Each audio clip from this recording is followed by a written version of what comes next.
இந்த நாளின் மாலை இந்த ஜெப வேளையிலே இணைந்திருக்கிற உங்கள் யாவரையும் இயேசு கிறிஸ்துவினுடைய திருநாமத்திலே நான் வாழ்த்துவதிலே மிகுந்த மகிழ்ச்சி அடைகிறேன். கடந்த முறை நான் ஜனவரி மாதத்துல நான் வந்தேன்.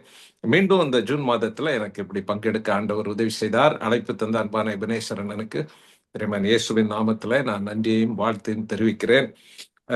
இந்த மிஷினரி பணிகளை இப்படி சுவிசேஷத்திற்கு உடன் பங்காளிகளாக இணைந்து ஜெபிக்கிற, கொடுக்கிற, பிரயாசப்படுகிற உங்கள் யாவரையும் இயேசுவின் நாமத்திலே நான் வாழ்த்துகிறேன். இந்த உலக வாழ்க்கையிலே நாம் ஆண்டவருடைய இறுதி கட்டளை நிறைவேற்றுகின்ற இந்த அருட்பணியில இப்படி சுவிசேஷத்திற்கு உடன் பங்காளிகளாக நாம் வாழ்ந்து செயல்படுவதற்கு ஆண்டவர் நம் ஒவ்வொருவருக்கும் கிருபை செய்திருக்கிறார். ஒருவேளை வெவ்வேறு இடங்களிலே வெவ்வேறு நிலைகளிலே நாம் நம்முடைய பணியை ஆண்டவருக்காக செய்து கொண்டிருக்கலாம். ஆனால் நாம் எல்லோருமே ஆண்டவருடைய திராட்சை தோட்டத்திலே அவருக்கு பணிவிடை செய்வதற்காக நாம் அழைக்கப்பட்டு இருக்கிறோம். அவர் நமக்கு தந்திருக்கின்ற பணிகளை அவருடைய வழிநடத்துதலோடு ஒத்தாசையோடு அவருக்கென்று நாம் அதை முழுமனதோடு செய்ய ஆண்டவர் நமக்கு உதவி செய்கிறார். நம்முடைய பிரயாசங்களை ஆண்டவர் கனப்படுத்துகிறார். அவருடைய திருநாமத்தை இந்திய தேசத்திலே வல்லமையாய் மகிமைப்படுத்தி வருகிறார். அதற்காக நாம் ஆண்டவருக்கு அதிகமாக நன்றி செலுத்த வேண்டும். ஓரிரு நாட்களுக்கு முன்பு தமிழ்நாட்டில நிதியமைச்சர் அவர்கள் புதிதாக பொறுப்பேற்றிருக்கிற அரசாங்கத்தினுடைய நிதியமைச்சர் அவர்கள் தமிழ்நாட்டில் ஒவ்வொருவருடைய தலை மேலே ஒவ்வொருவருக்கும் இருக்கிற கடன் என்ன என்பதை குறித்து ஒரு புள்ளி விவரத்தை அவர்கள் கூறினார்கள். இதே போல மத்திய அரசு, ஒன்றிய அரசும் அவர்களுடைய அந்த பட்ஜெட் தாக்கல் செய்கிற நேரங்களில் இந்த புள்ளி விவரங்கள் வெளியிடப்படுவது உண்டு. இந்திய குடிமகன் ஒவ்வொருவருடைய தலைமேல் எவ்வளவு கடன் இருக்கிறது என்று சொல்லி. அது பொருளாதாரத்துல ஒரு சாதாரணமான ஒரு காரியம். ஆனாலும் அது சற்று வியப்பானது. நமக்கு கூட அதை கேட்கும் பொழுது நான் மனதுல நினைச்சேன், ஏற்கனவே எங்களுக்கு பல கடன் இருக்குது. நாங்க வெஹிக்கிள் லோன் வாங்குறோம், ஹோம் லோன் வாங்குறோம், எஜுகேஷன் லோன் வாங்குறோம், பர்சனல் லோன் வாங்குறோம்.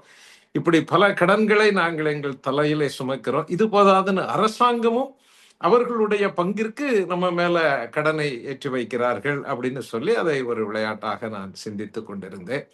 இவைகளெல்லாம் உலக பிரகாரமான ஒரு கடன்கள், பொருளாதார ரீதியிலான கடன்கள். ஆனால் வேதாகமத்துல நான் அப்போஸ்தலனாகிய பவுல் ரோமாபுரியாருக்கு கடிதம் எழுதின பொழுது 8வது அதிகாரத்தின் 12வது வசனத்துல அவர் இப்படியாக அவர் கூறுகிறார், ஆகையால் சகோதரரே, மாம்சத்தின்படி பிழைப்பதற்கு நாம் மாம்சத்திற்கு கடனாளிகள் அல்ல என்று சொல்லி அவர் அங்கே ஒரு காரியத்தை கூறுகிறார்.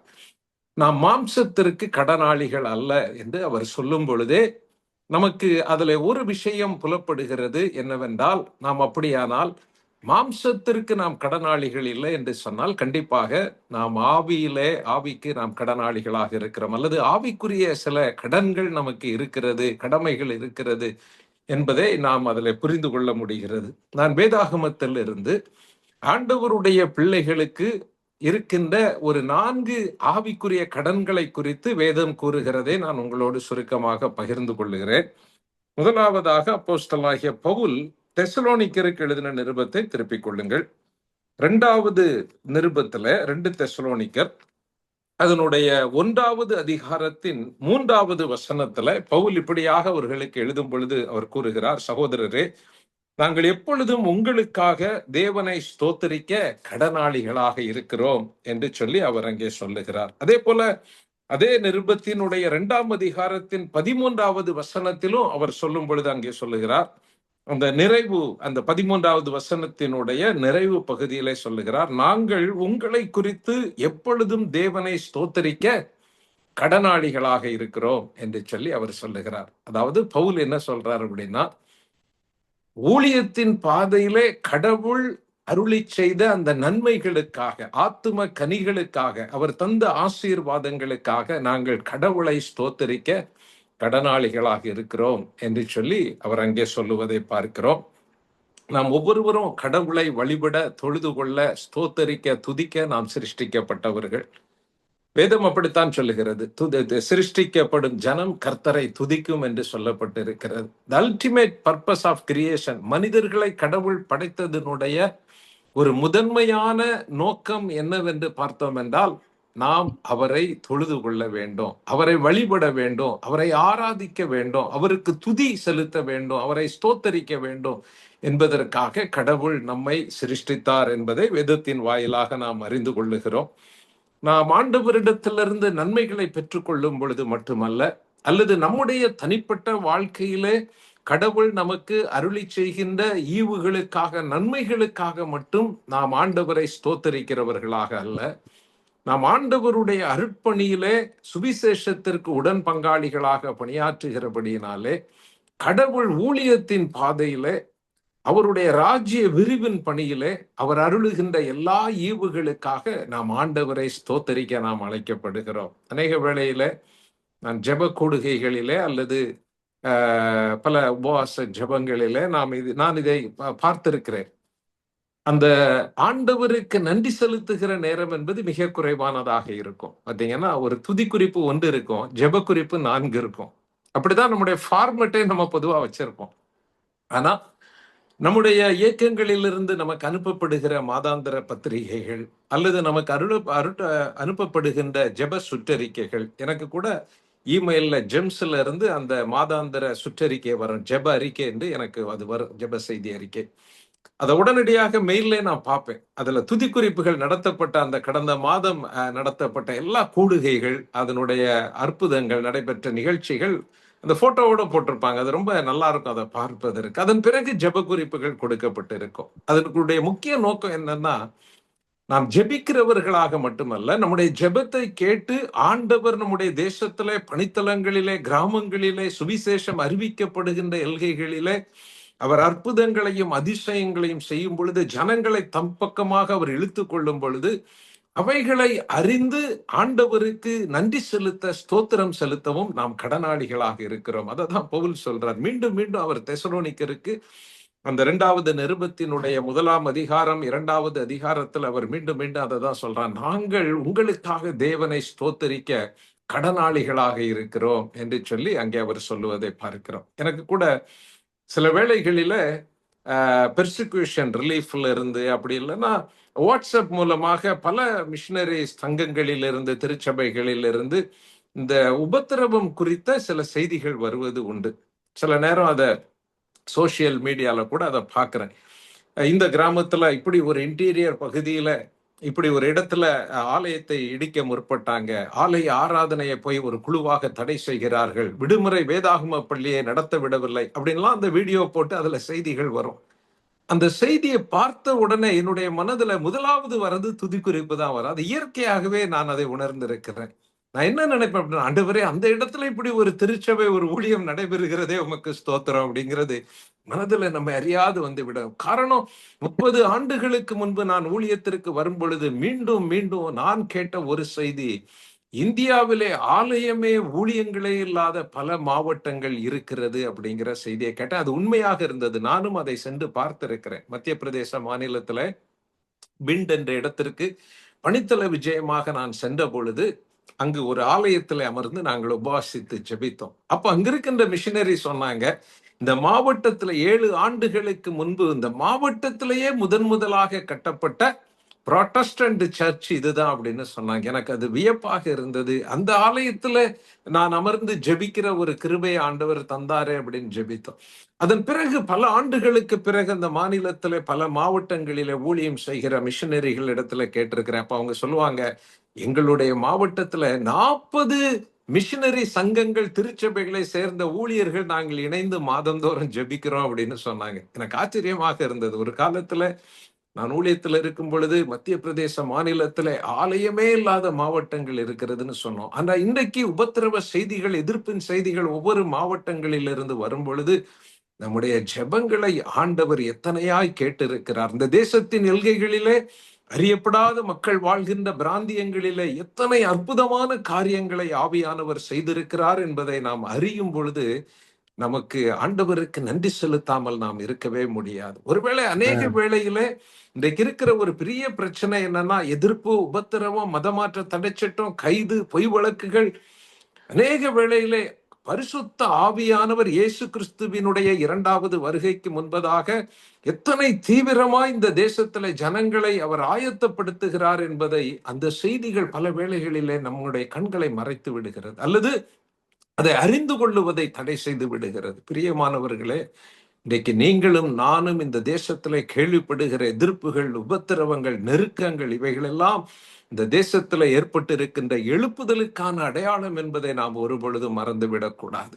நம்முடைய ஜெபங்களுக்கு இந்த தேசத்திலே ஆண்டவர் வல்லமையான பதிலை கொடுத்திருக்கிறார். இந்த தேசத்தின் மத்தியிலே பரிசுத்த ஆவியானவர் பகிரங்கமாக வல்லமையாக அவர் கிரியை செய்து வருகிறார். இன்றைக்கு சுவிசேஷகர்கள், மிஷினரிகள் இயேசுவினுடைய செய்தியை மற்றவர்களுக்கு அறிவிக்கிற வேகத்திற்கு ஈடாக மதவாதிகள் இன்றைக்கு அந்த செய்தியை ஒவ்வொரு இடங்களிலே பரப்பி கொண்டிருக்கிறார்கள்.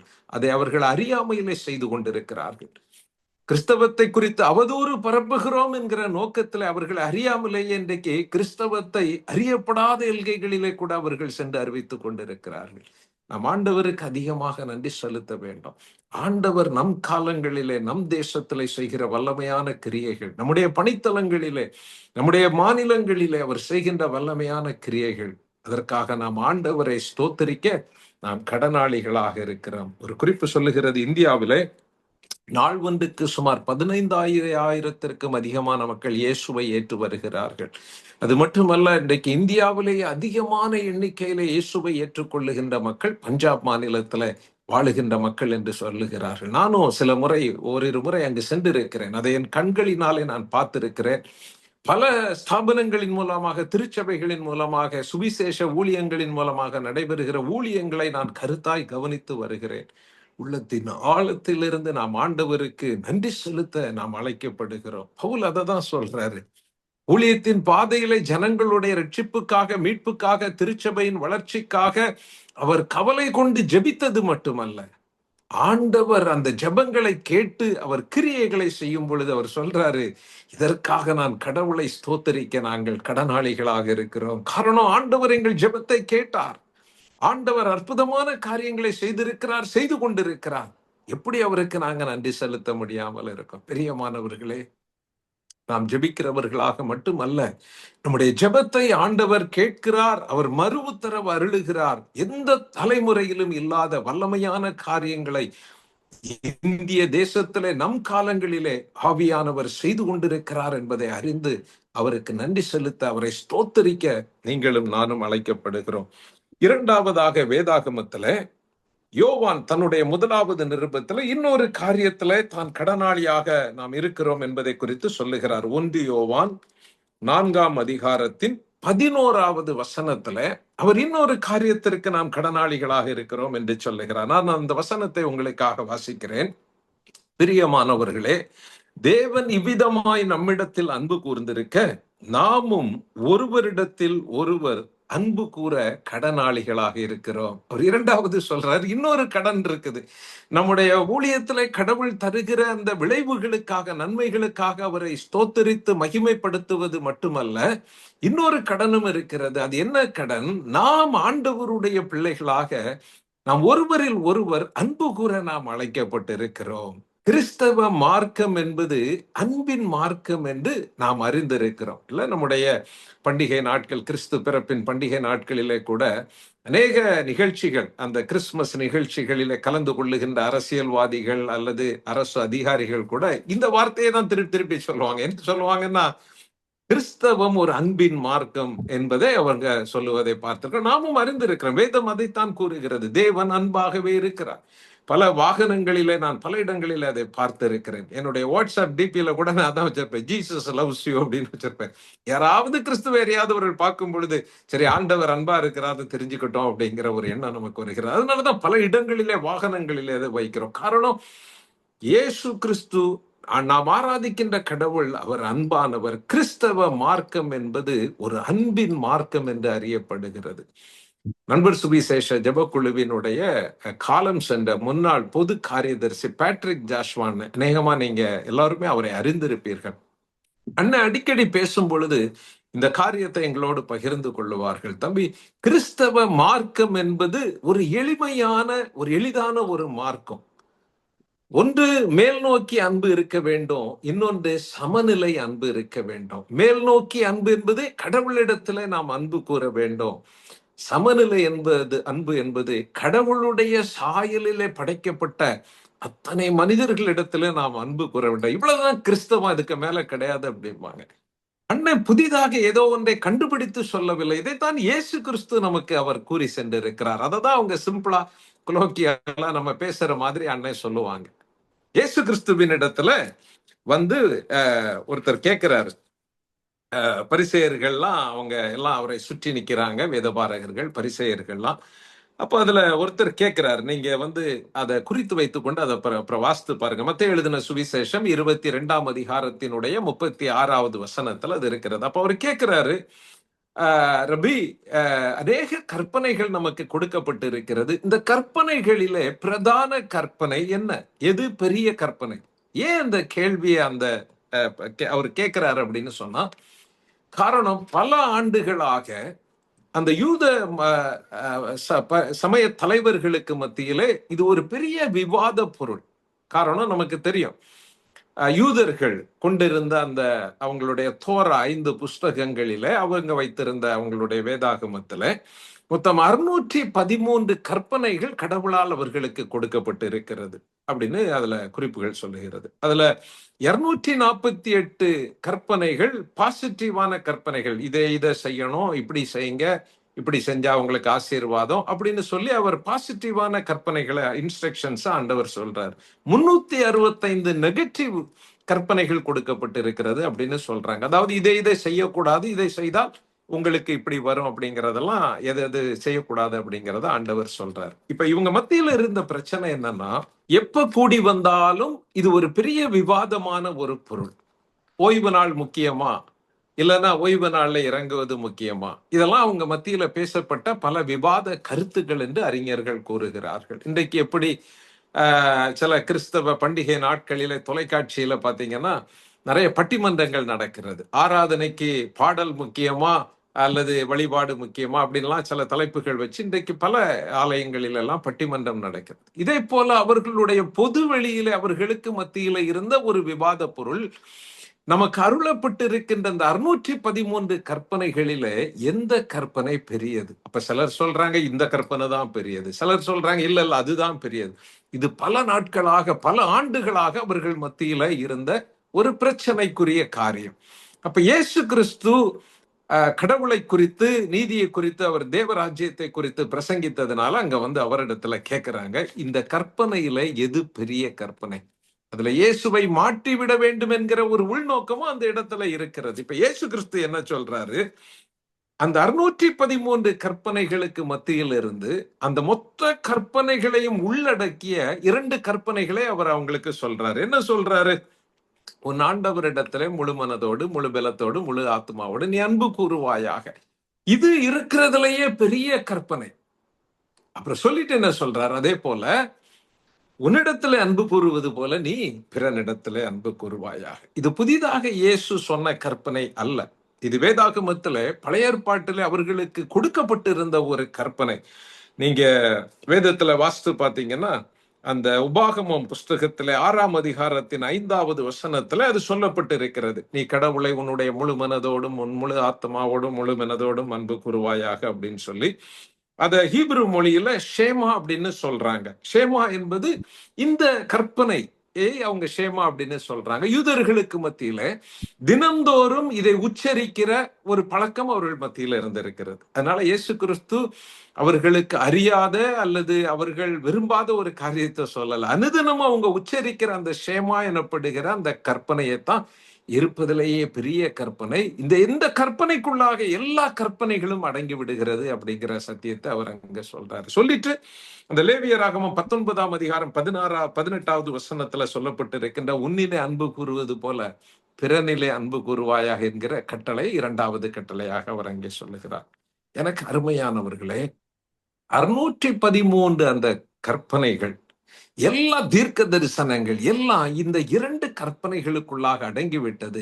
இத நீங்க எப்படியாவது உங்களுடைய வாழ்க்கையில நீங்க முக்கியப்படுத்திட்டீங்க, கடைபிடிச்சிட்டீங்கன்னா, எல்லா நியாய பிரமாணங்களும் காலங்கள் தோறும் ஆண்டுகளாக கொடுக்கப்பட்ட அத்தனை கற்பனைகளும் இதற்குள்ளாக நிறைவடைந்து விடுகிறது அப்படின்னு சொல்றார். ஆனா என்ன பிரச்சனைனா, இந்த ஒன்றுல தான் நம்ம பல இடங்களிலே, பல நேரங்களிலே தவறி விடுகிறோம். ஒருவேளை சூழ்நிலைகளின் காரணமாக நாம் வளர்ந்த விதங்கள், நாம் சந்திக்கின்ற பிரச்சனைகள், நாம் கடந்து வந்த பாதைகளின் நிமித்தமாக நாம் பல வேளைகளில் அன்பிலே தாழ்ச்சி அடைந்தவர்களாக இருக்கலாம். ஆனா அன்பிலே வளருகிறவர்களாக நாம் இருக்க வேண்டும் என்று ஆண்டவர் விரும்புகிறார். ஒருவரிடத்தில் ஒருவர் நாம் அன்பு கூற நாம் கடனாளிகளாக இருக்கிறோம். எனக்கு அதுல இருக்கிற ஒரு மகிழ்ச்சியை போல வேற எதுவும் இல்லை. நான் எபனேசர் அண்ணன் என்னை குறித்து முகவுரை சொல்லும்போது சொன்னாங்க, நாங்க நேர்ல இதுவரை சிந்திச்சது இல்லை, போன்ல தான் பேசி இருக்கிறோம். ஆனா எப்போ அண்ணன் எனக்கு ஒரு அழைப்பு கொடுத்தாலும் கூடுமான வரை நான் அதை ஏற்றுக்கொள்ள நான் முயற்சி செய்வது உண்டு. அதற்கு ஒரு காரணம் அப்படின்னா, அவங்களும் கடவுளுடைய திராட்சை தோட்டத்துல ஆண்டவருடைய அருட்பணியை செய்து கொண்டிருக்கிறாங்க. அந்த திராட்சை தோட்டத்தினுடைய இன்னொரு பகுதியில, இன்னொரு மூலையில நானும் அங்க ஆண்டவருடைய பணிவிடையை செய்து கொண்டிருக்கிறேன். ஏதோ ஒரு வகையில நாங்க ஒரு சில மணித்துளிகள் இப்படி இணைந்து ஆண்டவரை மகிமைப்படுத்த ஒரு பாக்கியம் கிடைக்கிறதே அப்படிங்கிறது ஒரு சொல்ல முடியாத ஒரு ஆனந்தத்தையும் ஒரு ஆசீர்வாதத்தையும் நமக்கு தருகிறது. அதனாலதான் எப்ப அண்ணன் கேட்டாலும் சரி, ஓகே அண்ணன், அந்த டே எப்படியாவது ஃப்ரீயா வச்சு கேலண்டர்ல அதை போட்டு என்னுடைய ஐட்னரி ஆபீஸுக்கு அனுப்புற ஐட்னர்ல கூட போட்டுருவேன், ஜெம்ஸ் காணொலி கூடுகை அப்படின்னு போட்டு அந்த நாளை எப்படியாவது நான் அதை கடைபிடித்து விட வேண்டும் என்று சொல்லி முயற்சி பண்ணேன். நான் எதுக்கு சொல்றேன்னா, இந்த உலகத்துல அதை விட பெரிதானது எதுவுமே கிடையாது. நம்ம எத்தனை ஆத்துமாக்களை உலகம் முழுவதையும் நம்ம ரட்சித்து கொண்டாலும் நம் ஒருவரிடத்தில் ஒருவர் அன்பு இல்லை அப்படின்னா எல்லாமே போச்சு. இன்றைக்கு உலகத்துல எல்லாமே வேகமாக வளர்ந்து வருகிற ஒரு சூழ்நிலையை நான் பார்க்க, விலைவாசி கூடிட்டே போகுது, தொழில்நுட்பம் வளர்ந்து கொண்டே இருக்கிறது, எல்லாம் பெருகி கொண்டிருக்கிறது, அறிவு பெருகி கொண்டே இருக்கிறது. ஆனால் வேதம் கூறினபடி இன்றைக்கு உலகத்துல அன்பு குறைந்து கொண்டே போகிறது. வேதம் அதை முன்னறிவித்திருக்கிறது. கடைசி நாட்களிலே அன்பு தணிந்து போகும் என்று சொல்லி வேதம் கூறுகிறது.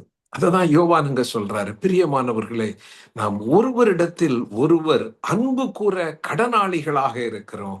காரணம், நம்ம ஆராதிக்கின்ற கடவுள் அன்புள்ள ஆண்டவர்.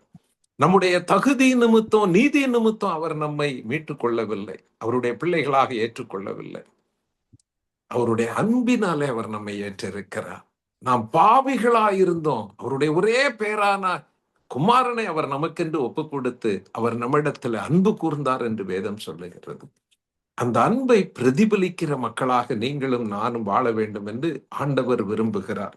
யோவான் அததான் அதுல சொல்றாரு, நாம் ஒருவரிடத்தில் ஒருவர் அன்பு கூற கடனாளிகளாக இருக்கிறோம். அது நம்முடைய குடும்ப உறவுகளாக இருக்கட்டும், நம்முடைய ஊழிய உறவுகளாக இருக்கட்டும், நம்முடைய பணியிடத்துல இருக்கிற மக்களோடு நாம் கொண்டிருக்கிற உறவுகளாக இருக்கட்டும், நம்முடைய மனதுல அதுக்காக போய் வார்த்தையை சொல்லி ஒவ்வொருத்தரையும் பார்த்து நான் அன்பு கூறுகிறேன், அதெல்லாம் தேவை கிடையாது. ஒரே ஒரு காரியம், ஒன்று கடவுளிடத்தில் அன்பு கூற வேண்டும் என்றால் அதை யோவான் அந்த இதுல சொல்லி இருக்கிறார். அந்த 1 யோவான்ல நீங்க பாத்தீங்கன்னா அந்த 5ஆம் அதிகாரத்தின் 3வது வசனத்துல சொல்றார், நாம் தேவனுடைய கற்பனைகளை கை கொள்வதே அவரிடத்துல அன்பு கூறுவதா. அப்படின்னா கடவுளுடைய கற்பனைகளை கை கொள்ளணும். 2வது, மனிதர்களிடத்தில் அன்பு கூறுவதற்கு ஒரு சின்ன வழிமுறை என்னன்னா, யாரை குறித்தும் எந்த கசப்புணர்வும் வெறுப்புணர்வையும் நம்முடைய உள்ளத்துல வைத்துக் கொள்ளவே கூடாது. நமக்கு எத்தனை அநீதிகள் செய்திருந்தாலும் சரி, நாம் மன்னித்து மறந்து நாம் கடந்து சென்று விட வேண்டும். மற்றவர்களை நேசிப்பதற்கு அது ஒரு எளிய வழி. வேதாகமத்துல பவுல் ரோமாபுரியாருக்கு கடிதம் எழுதும் பொழுது இன்னொரு காரியத்துல நாம் கடனாளிகளாக இருக்கிறோம் என்று சொல்லி அவர் சொல்லுவதை நாம் பார்க்கிறோம். ரோமர் 1ஆம் அதிகாரம் 14வது வசனம், அந்த வசனத்தை நான் உங்களுக்காக வாசிக்கிறேன். அவர் சொல்றாரு, கிரேக்கருக்கும் மற்ற அந்நியர்களுக்கும் ஞானிகளுக்கும் மூடருக்கும் நான் கடனாளியாக இருக்கிறேன் அப்படின்னு சொல்றாரு. பவுல் பல தேசங்களுக்கு, பல மக்களினங்களுக்கு, பல கண்டங்களுக்கு சுவிசேஷத்தை எடுத்து செல்லுவதற்காக கடவுளால் அழைக்கப்பட்டவர். குறிப்பாக புறஜாதி மக்கள் மத்தியில சுவிசேஷத்தை கொண்டு செல்ல தேவன் தெரிந்து கொண்ட ஒரு பாத்திரம் அப்போஸ்தலனாகிய பவுல். அவர் அந்த ஊழியத்தை நிறைவு செய்து அவர் எருசலேமில், அங்கே ரோமாபுரியில சிறையிருப்பில் இருக்கிறார். அவங்களுக்கு கடிதம் எழுதுறாரு. அவர் சொல்லும்போது சொல்றாரு, அவர் அநேகருக்கு இயேசுவை அறிவித்திருந்தாலும் அவர் தான் அந்த கடைசி நேரங்களில் அவர் இருந்த இடத்துல கூட அவர் இயேசுவை மற்றவர்களுக்கு சொல்லுவது என்மேல் விழுந்த ஒரு கடமை, நான் அதற்கு கடனாளியாக இருக்கிறேன் அப்படின்னு சொல்றாரு. என்ன சொல்றாரு பாருங்க, இங்க இருக்கின்ற கிரேக்கர்கள், மற்ற அந்நியர்கள், ஞானிகள் இங்க இருக்கிறாங்க, இந்த பட்டணத்துல மூடர்கள் இருக்கிறாங்க. அது யாரா இருந்தாலும் சரி, நான் எங்கே இருக்கிறேன், என்னை சுற்றி இருக்கின்ற அத்தனை மக்களுக்கும் இந்த நற்செய்தியை சொல்லுவதற்கு நான் கடனாளியாக இருக்கிறேன் அப்படின்னு சொல்றாரு. அததான் அதுக்கு அடுத்த வசனத்துல அவர் சொல்றாரு, ஆகையால் ரோமாபுரியில் இருக்கிற உங்களுக்கும் என்னால் இயன்ற மட்டும் சுவிசேஷத்தை பிரசங்கிக்க விரும்புகிறேன். பவுல் என்ன சொல்லல, நான் புறஜாதிகளுக்கு தூர தேசத்துல தூர இடங்களில் இருக்கிறவர்களுக்கு சுவிசேஷம் சொல்ல நான் பிரித்தெடுக்கப்பட்டு இருக்கிறேன், அதனால நான் சிறையிருப்பில ரோமாபுரியில இருக்கும்போது யாருக்கும் சொல்லணும்னு அவசியம் கிடையாது அப்படிலாம் சொல்லல. அவர் சொல்றாரு, எல்லா இடத்துலயும் நான் சொல்லி இருக்கிறேன், ஆனா உங்களுக்கும் சொல்ல வேண்டும் என்று நான் ஆசைப்படுகிறேன். காரணம், அது என் மேல் விழுந்த கடமை. நான் எங்க இருக்கிறேனோ, கடவுள் என்னை எங்கு வாழும்படியாக வைக்கிறாரோ, நான் எந்த சூழ்நிலையில வாழும்படியாக அழைக்கப்பட்டு இருக்கிறேனோ, அந்த இடத்துல சுவிசேஷத்தை மற்றவர்களுக்கு சொல்லுவதற்கு, என்னோடு கூட இந்த சமூகத்துல இணைந்து வாழுகின்ற அத்தனை மக்களுக்கும் இயேசுவை சொல்லுவதற்கு நான் கடனாளியாக இருக்கிறேன் அப்படின்னு சொல்றார். அப்படின்னா என்ன அர்த்தம்னா, ஆண்டவருடைய பிள்ளைகளாக நீங்களும் நானும் எந்த பட்டணத்துல, எந்த கிராமத்துல, எந்த வீதியில, எந்த இடத்துல வாழும்படியாக அழைக்கப்பட்டு இருக்கிறோமோ, அங்கு இயேசுவினுடைய சுவிசேஷம் பரவி செல்லுவதை உறுதிப்படுத்துவது நம்முடைய கடமையா. நம்ம எந்த இடத்துல நாம் வாழ அழைக்கப்பட்டு இருக்கிறோமோ, அந்த இடத்துல நம்மோடு கூட இணைந்து வாழுகின்ற அத்தனை மக்களுக்கும் இயேசுவை சொல்லுவது நம்முடைய கடமை என்பதை நாம் அறிந்திருக்க வேண்டும். அது எங்க இருந்தாலும் சரி. நான் முன்னேற்ற பணியில விருதுநகர், ராமநாடு, சிவகங்கை போன்ற மாவட்டங்களுக்கு பொறுப்பாளராக நான் நியமிக்கப்பட்டிருக்கிறேன். இதற்கு முன்பு சென்னையில முன்னேற்ற பணி ஊழியங்களை ஒருங்கிணைத்துக் கொண்டிருந்தேன். எங்களுடைய தலைமைச் செயலகத்துல நான் பல நிலைகளிலே பணியாற்றி கொண்டிருந்தேன். எத்தனை அலுவல்கள், எத்தனை பணிகள் நிறுவனம் சார்ந்து ஊழியம் சார்ந்து இருந்தாலும், எப்படியாகிலும் சுவிசேஷத்தை இன்னும் பிரசித்தப்படுத்த வேண்டும், இன்னும் அதை அநேகருக்கு கொண்டு செல்ல வேண்டும் என்பதில் எப்பொழுதுமே அந்த ஒரு வாஞ்சை நமக்குள்ளாக இருந்து கொண்டே இருக்கும். அது எனக்கு அதிகமாக உணர்ந்திருக்கிறேன். சென்னையில் இருக்கும் பொழுது வட இந்தியாவில் இருந்து இங்கு வந்து மைக்ரன்ஸா வந்து பணியாற்றுகின்ற அநேக அந்த கிறிஸ்துவை அறியாத மக்கள் மத்தியில ஊழியங்களை செய்து ஆராதனை குழுக்களை துவங்கி ஆண்டவருக்குள்ளாக அவர்களை வழிநடத்துவதற்கு நேரடியாக நான் அதை செய்யாவிட்டாலும் அநேகரை இணைத்து ஒரு குழுவாக அந்த பணியை நிறைவேற்ற ஆண்டவர் உதவி செய்தார். அதுல வருகிற ஒரு ஆனந்தம், அந்த திருப்தியை போல வேற எதுவுமே கிடையாது. நாங்க விருதுநகருக்கு வந்த 1 இயர் தான் ஆச்சு. கடந்த ஈஸ்டர் அன்னைக்கு மாலையில விருதுநகர்ல டிஎல்சி ஆலய வளாகத்துல ஒரு பெரிய ஒலி நாடகம், தெய்வத்திற்கு ஏனெந்தா அகோரம் அப்படின்னு ஒன்ன ஒழுங்கு செய்து சுமார் 1500 பேர் கூடி வந்தாங்க. அநேகர் இயேசுவை அறியாத மக்கள் வந்து அன்றைக்கு சுவிசேஷத்தை தங்களுடைய வாழ்க்கையில தெளிவாக ஏற்றுக்கொண்டாங்க.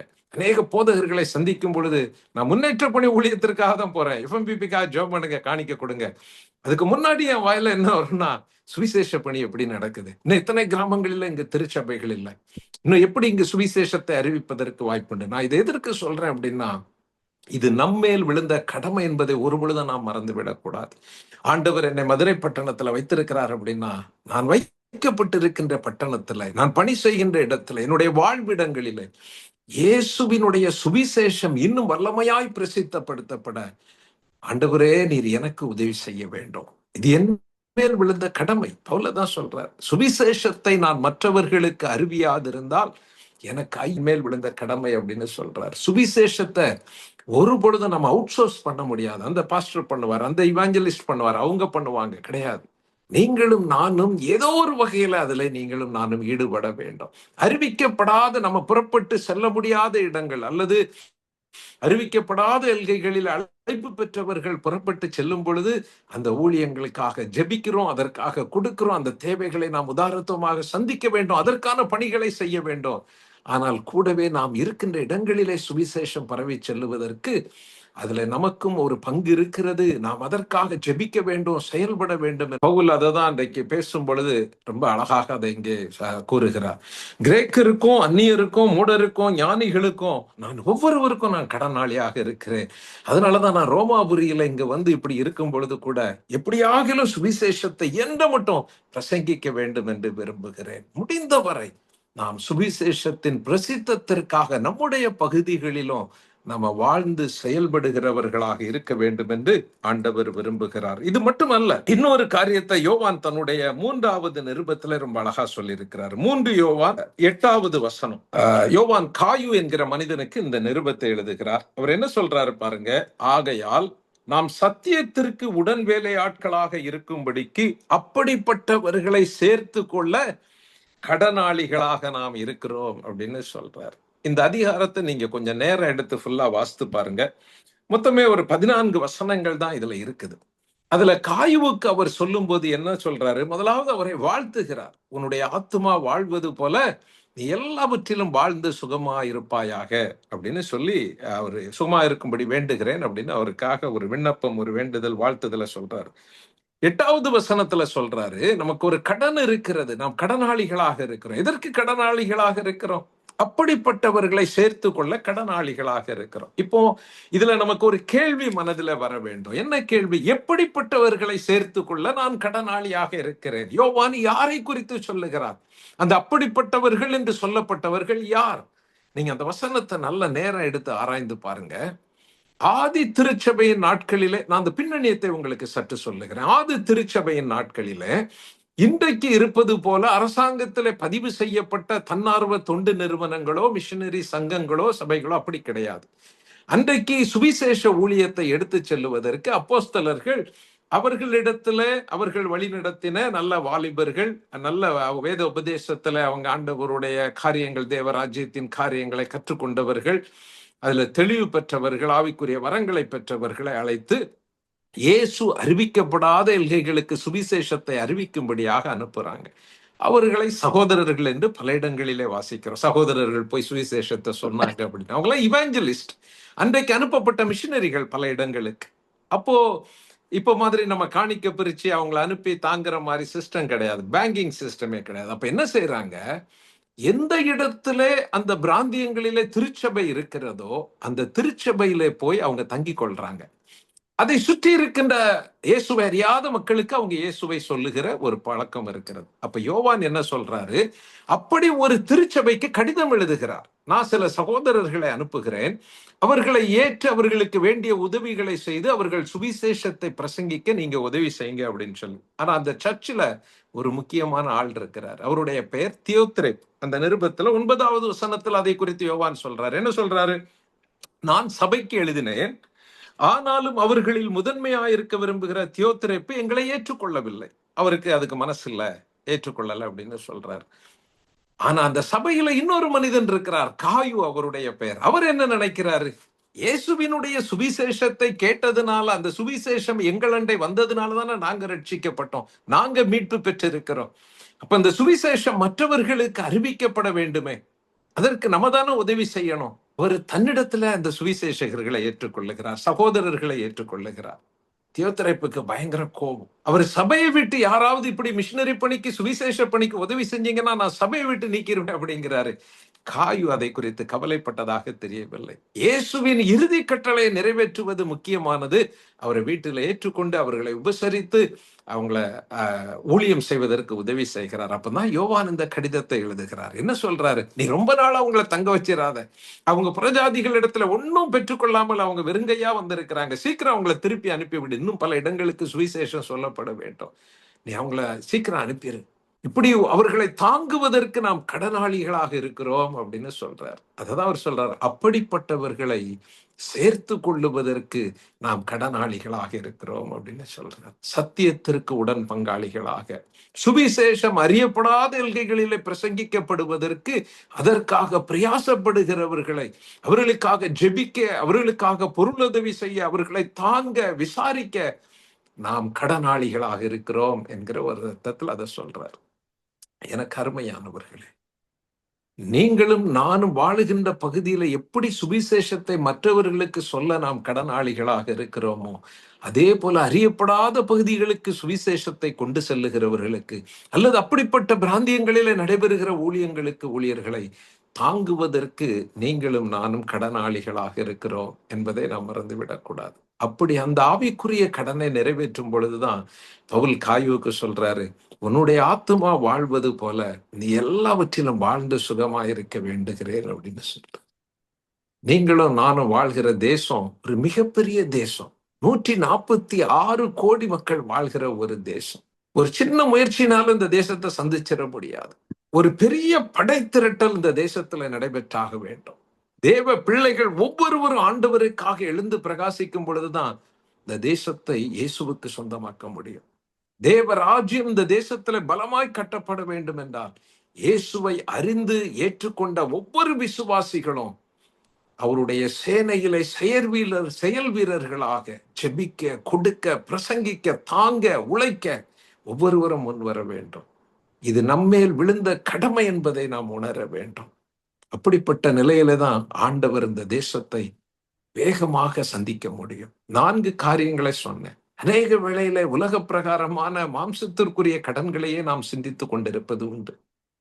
ஆனால் வேதம் நமக்கு ஆவிக்குரிய கடமைகள் இருக்கிறது. சில காரியங்களுக்கு நாம் கடனாளிகளாக இருக்கிறோம் என்பதை நமக்கு நினைவுபடுத்துகிறது. ஒன்று, நம்முடைய ஜெபங்களை கேட்டு ஆண்டவர் இந்த தேசத்துல செய்து வருகிற மகத்தான கிரியைகளுக்காக, ஊழியங்களிலே தருகிற விளைவுகளுக்காக நாம் அவரை ஸ்தோத்தரிக்க கடனாளிகளாக இருக்கிறோம். இரண்டாவது, நாம் ஒரு அன்பின் கடவுளை வழிபடுகிறபடியினாலே, விசுவாசிக்கிறபடியினாலே நாம் ஒருவரில் ஒருவர் அன்பு கூற நாம் கடனாளிகளாக இருக்கிறோம். மூன்றாவது, நாம் வாழ்கிற எல்கைகளிலே நம்மோடு இணைந்து வாழுகின்ற அத்தனை மக்களுக்கும் இயேசு சொல்லப்படுவதை உறுதி செய்வதற்கு நாம் கடனாளிகளாக இருக்கிறோம். நான்காவது, சத்திய சுவிசேஷம் இயேசு அறிவிக்கப்படாத எல்கைகளிலே அறிவிக்கப்படுவதற்கு நாம் ஏதாவது ஒரு வகையில் அதை தாங்குவதற்கு நாம் கடனாளிகளாக இருக்கிறோம். அப்படி நம்முடைய ஆவிக்குரிய கடன்களை நாம் நிறைவேற்றும் பொழுது நம்முடைய ஆத்மா வாழ்வது போல எல்லாவற்றிலும் நாம் வாழ்ந்து சுகித்திருக்க ஆண்டவர் உதவி செய்வார் என்பதுல சந்தேகமே கிடையாது. இந்த மாலையில